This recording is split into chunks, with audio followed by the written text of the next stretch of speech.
કોંગ્રેસની ઉપર જો કોઈ એવું નહીં કરે. કોંગ્રેસે ક્યારેય પોતાની જાતને કટ્ટર ઈમાનદાર કીધી પણ નથી, અને ખરાબ જેમ નથી કીધું તો હારી જેમ નથી કીધું. ભાઈ અમે રાજકારણમાં છીએ. ભારતીય જનતા પાર્ટી પણ એમ કે પોતાના નિષ્ઠાવાન અને પ્રમાણિક એવું ક્યાં કોઈ કે છે?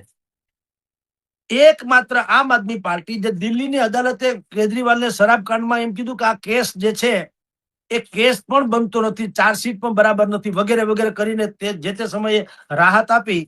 તો કેજરીવાલે શું કીધેલું कि अदालत ने भी बोल दिया है कि ईमानदार है, कट्टर ईमानदार है केजरीवाल. હવે અદાલતે એવું ક્યાં કીધું કે તમે કટ્ટર ઈમાનદાર છો?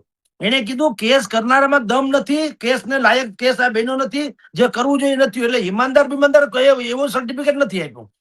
આ કેસમાં તમને ખોટા ફસાવવામાં આવ્યા છે, અથવા તો કેસ બરાબર બનતો નથી એવી વાત છે. એટલે લૂ ફોલ્સ, ટૂંકમાં તમારી ખામી હોય એને બતાવી ફરિયાદીની. પણ તમે અદાલતના નામે એમ ન કહ્યું કે અદાલતે મને એમ કીધું કેજરીવાલ હે ઓ તો કટ્ટર ઈમાનદાર એમ કરીને પાછા રડવાઈ માંડ્યા હતા, આપણે બધા ટીવીમાં જોયું હતું.